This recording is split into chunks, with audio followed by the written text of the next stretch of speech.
company's been sold. Your share comes to $10,000. For a second, I honestly thought I was still numb from grief and had misunderstood him. The words hung in the air of my late husband's study, sharp and wrong, like they didn't belong in a room that still smelled faintly of old books and bergamot tea. I didn't look up at my son right away. Instead, I let my fingers trace the edge of the oak desk where his father had worked for decades, the surface worn smooth by late nights, coffee cups, and impossible decisions. "I'm sorry," I said softly. "Could you repeat that?" My voice was steady. That surprised even me. At 68, I'd learned how to sound calm when everything inside me was breaking apart. 3 weeks ago, I buried my husband. A week after that, I stopped waking up expecting to hear him in the kitchen. And now this. My son Caleb cleared his throat and slid a single sheet of paper toward me.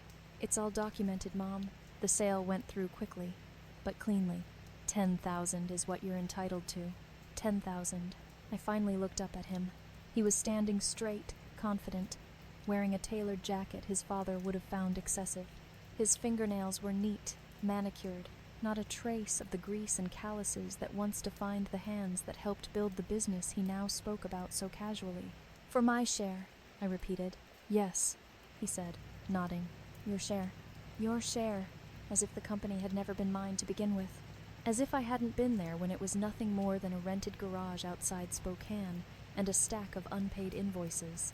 As if I hadn't balanced books at the kitchen table while raising a child and keeping a roof over our heads. I folded the paper slowly and slid it into my cardigan pocket. "And who bought the company?" I asked. "Another manufacturing group?" Caleb hesitated. "Just for a heartbeat. A private investment firm. Northbridge Capital." Northbridge Capital. I felt something click into place, quiet and precise. "I don't recall your father mentioning them," I said. "It was a recent development," he replied quickly. "They approached us shortly before Dad's, before everything happened. The timing wasn't ideal, but the offer was solid. Operations will continue. Employees are safe. It's what Dad would have wanted, would it?" I thought of the last coherent thing my husband had whispered in the hospital, his voice raw with urgency. "Emily, promise me you'll watch everything. Something's off." At the time, I blamed the medication. Now, I wasn't so sure. "When will I meet the new owners?" I asked. Caleb blinked. "There's really no need for that. I've handled the transition. You just need to sign the acknowledgement of payment and focus on settling into your new situation." My new situation: widowed, displaced, reduced to a line item. Before he could say anything else, I stood. "My name is Emily," I said calmly, more to myself than to him. "I've been married for 46 years. I helped build a business most people never believed in, and I didn't survive this long by accident." Relief flickered across his face. He thought I was conceding. As he turned to leave, I asked one last question. "Who runs Northbridge Capital?" He shrugged. "Some woman. Evelyn Wright, I think." I smiled. After he left, I returned to the desk, unlocked the hidden drawer only my husband and I knew about, and removed a slim leather folder. Inside were incorporation papers for Northbridge Capital. Sole owner, Emily. My son had just sold his father's company straight back to me, and he had absolutely no idea. The silence after Caleb left felt heavier than the conversation itself. I stayed in the study for a long time, long after his car pulled out of the driveway. The house still carried my husband's rhythm, his chair slightly angled away from the desk, the faint indentation where his elbow always rested, the lamp he insisted on keeping even when it flickered. Everything about the room said permanence, stability, truth, and yet my own son had just tried to erase me from it. I locked the door and sat down, finally allowing my composure to loosen just enough to breathe. Not cry. Not yet. Tears could wait. This required clarity. I opened the leather folder and reviewed the documents again, not because I needed reassurance, but because ritual mattered. Northbridge Capital, incorporated quietly in Delaware. Clean structure, no visible ties to me unless you knew exactly where to look. My name buried beneath layers of legality, exactly the way my husband and I had planned when he first noticed the discrepancies in the quarterly reports. It hadn't been dramatic at first, just numbers that didn't quite line up. Inventory values slightly inflated, deferred liabilities quietly shifted. Caleb had been clever, too clever. But clever men often mistake subtlety for invisibility. My phone vibrated. A single text message from Martin Hale. Did he tell you yet? Martin had been my husband's attorney for over 30 years. He was meticulous, ethical to the point of irritation, and one of the few people who knew exactly how much I'd been involved in the business behind the scenes. Yes, I typed back. $10,000. 3 dots appeared, then disappeared, then reappeared. I assumed as much. We're still on schedule. Board meeting is Thursday at 9. Are you ready? I looked around the study one more time, my gaze landing on a framed photograph on the bookshelf. My husband and me, in our early 30s, standing in front of the first workshop. He was grinning, exhausted. I was holding a ledger, already mid-calculation. I've been ready longer than he realizes, I replied. That night, sleep came in fragments. I dreamed of balance sheets dissolving into sand, of my husband trying to speak but no sound coming out, of Caleb as a child, running toward me with open arms, only to turn away at the last second. By morning, the sadness had settled into something sharper. Resolve. I dressed carefully, choosing comfort over appearance for the first time since the funeral. There would be no audience today, just preparation. I spent the morning reviewing internal reports through the secure access my husband had insisted I keep years ago, just in case. That was when I saw it. The pension fund. A slow siphoning. Not enough to trigger alarms. Just enough to cover bad investments elsewhere. Caleb hadn't just undervalued the company. He'd been hollowing it out. My hands clenched on the desk. These weren't abstract numbers. These were people. Men and women who had stayed loyal through downturns. Who trusted that the company would take care of them the way my husband always promised it would. My phone rang. "Emily," Martin said without preamble. "It's worse than we thought." "I know," I replied quietly. "I'm looking at it now." A pause. Then, softer. "Are you all right?" I considered the question. "No," I said honestly, "but I'm clear." That afternoon, Caleb called. "Mom, we need to talk about the house," he said briskly, like he was scheduling a dentist appointment. "The taxes alone." "We'll discuss it," I interrupted. "Tomorrow." "Here." A pause. "Here?" "Yes," I said. "My home." He didn't argue. That told me everything. After the call ended, I returned to the study and unlocked a second drawer one Caleb didn't know existed. Inside was a thin notebook filled with my handwriting. Observations, calculations, dates, patterns. I hadn't stopped paying attention. I'd simply stopped announcing it. By the time evening fell, my grief had transformed into something else entirely. Not rage, not vengeance. Purpose. Caleb thought he was managing an estate. He had no idea he was about to face the woman who had helped build it. And this time, I wouldn't be standing quietly beside anyone. I would be standing in front. Caleb arrived the next afternoon at exactly 2 o'clock, like he was coming to inspect a property, not to speak to his grieving mother.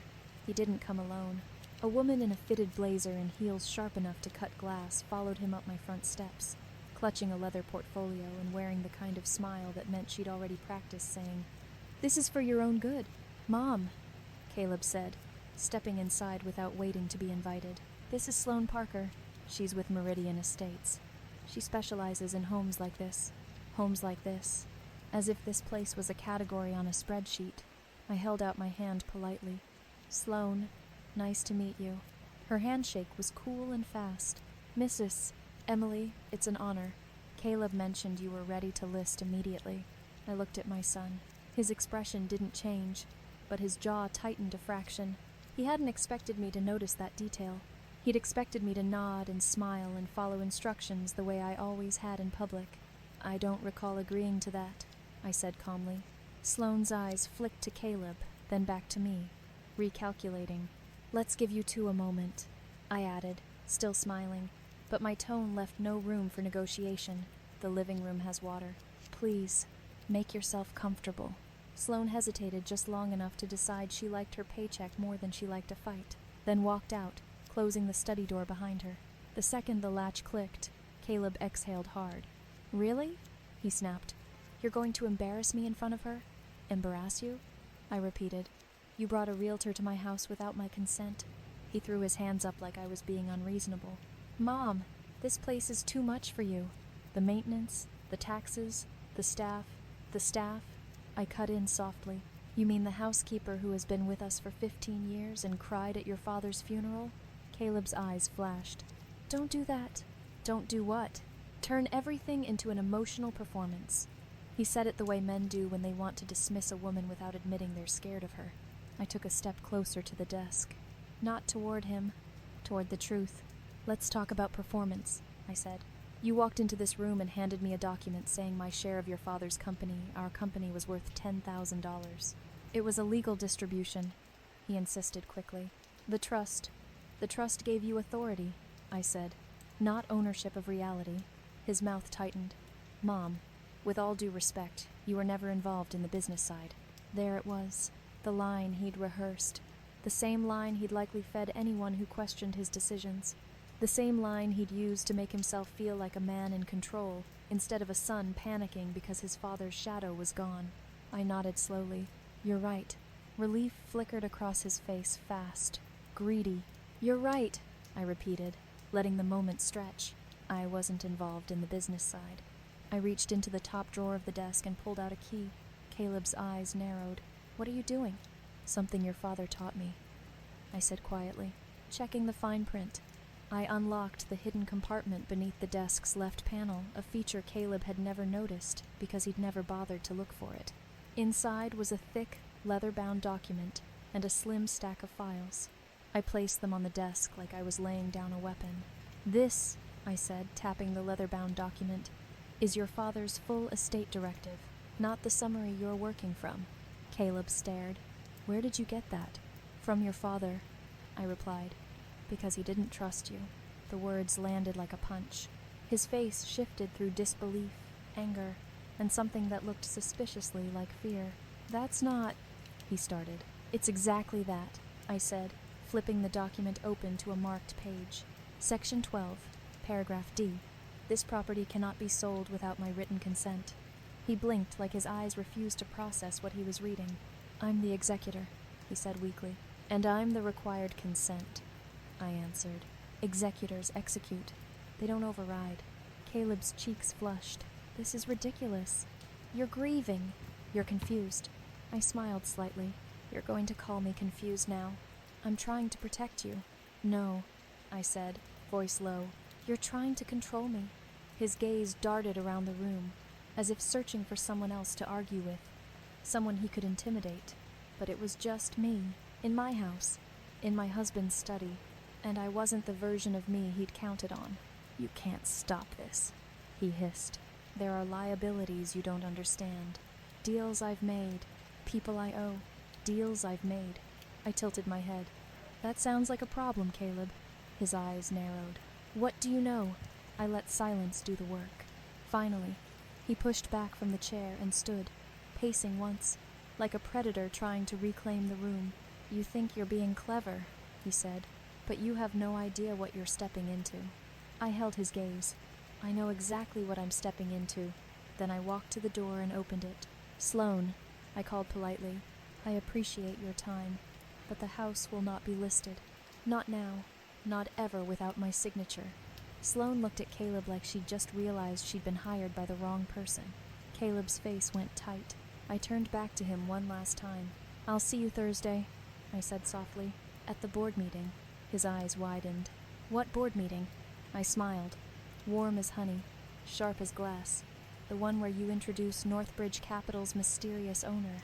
And before he could say another word, I added, please give Evelyn Wright my regards.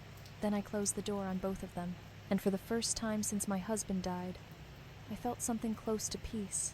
Not because I'd won, because the game had finally become honest. Caleb arrived the next afternoon exactly on time. That alone would have impressed most people. Punctuality, discipline, the outward signs of responsibility. But I knew my son too well to confuse appearances with character.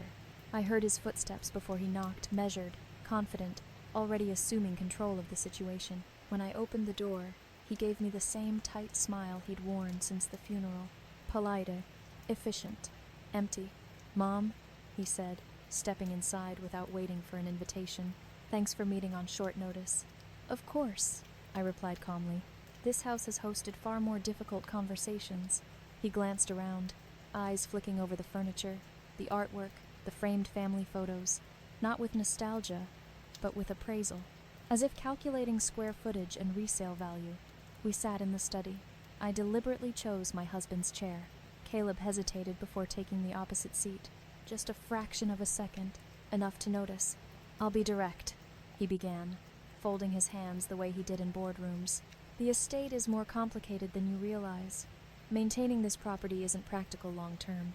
I've identified a residential community near Asheville, top-tier, discreet, excellent healthcare access. 6 hours away." I let him finish.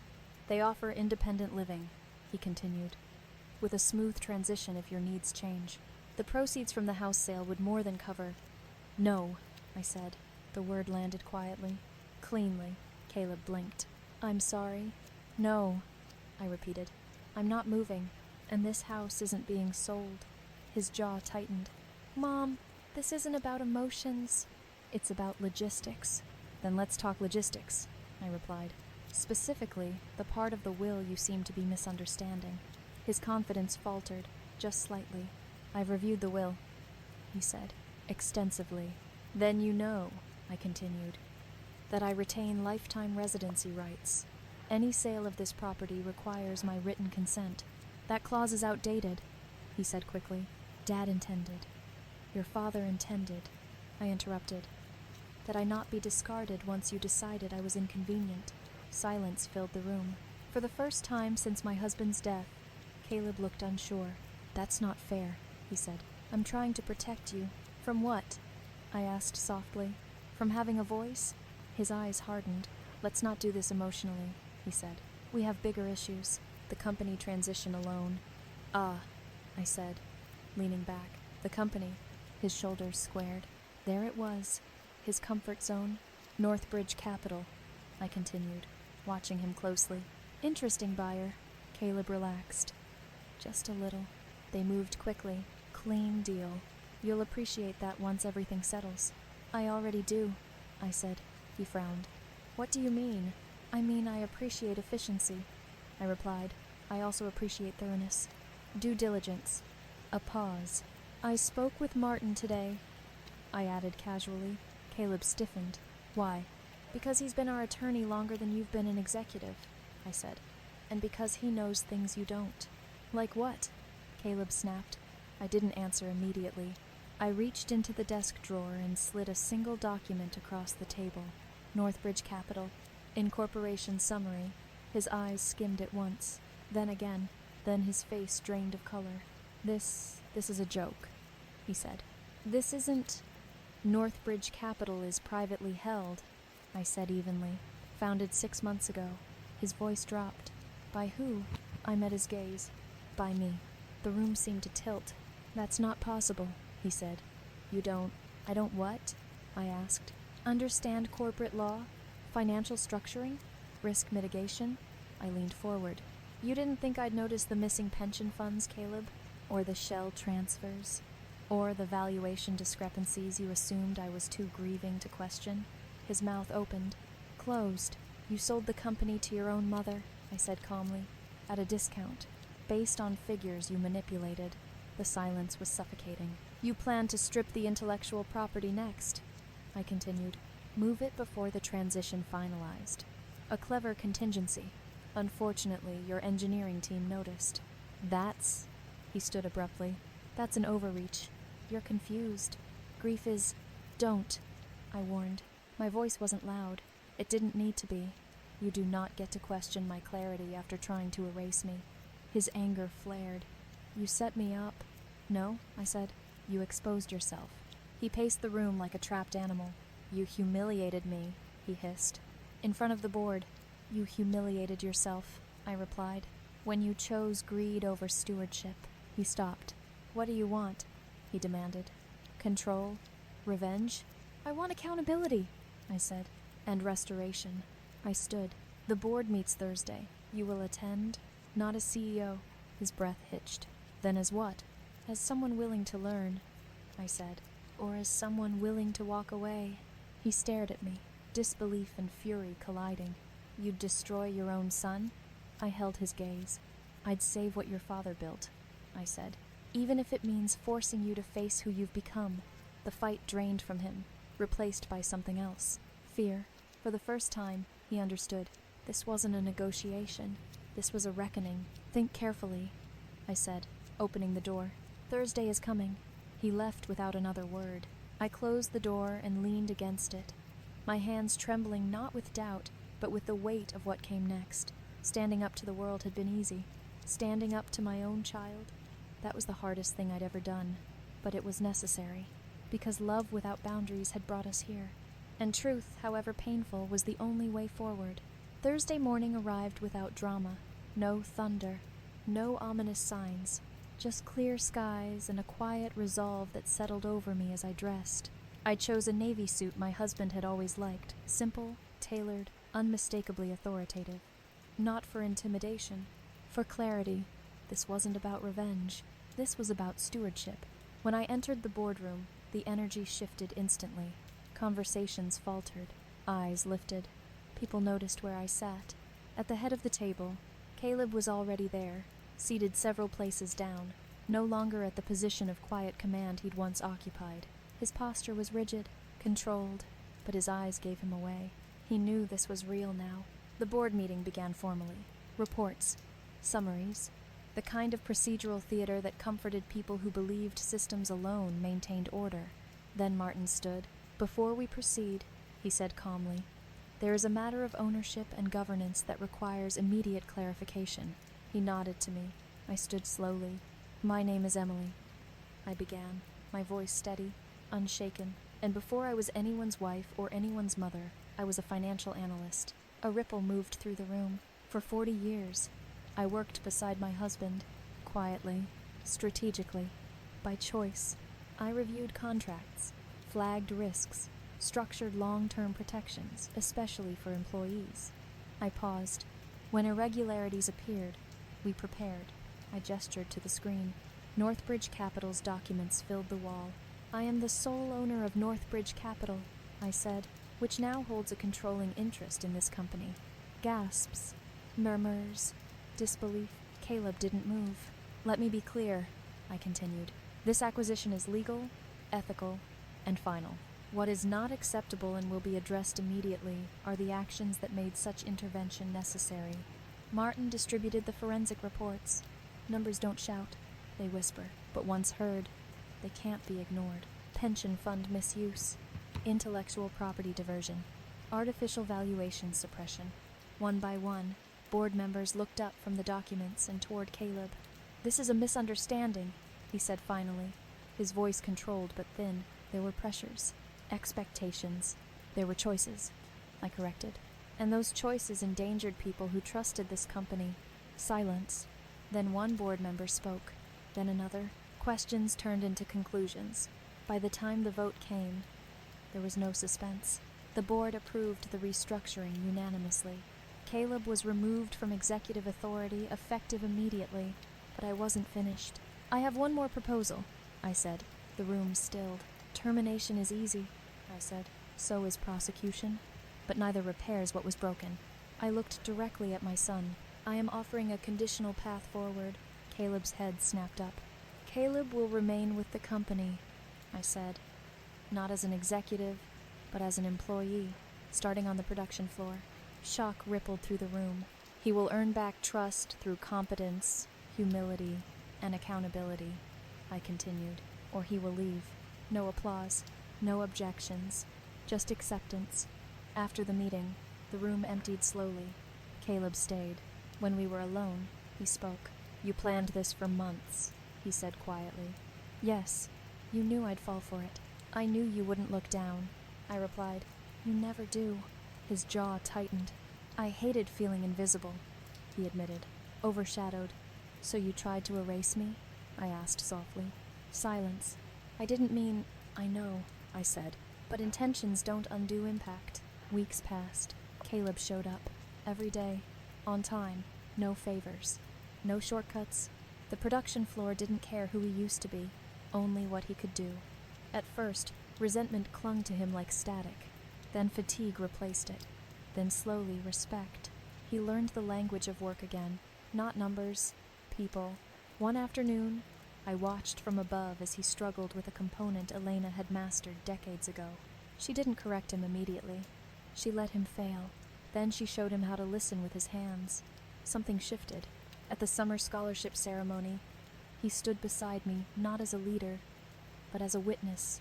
And for the first time in a long time, I saw him looking outward instead of upward. Later that evening, he asked quietly, "Do you think Dad would be disappointed?" I thought of my husband's voice.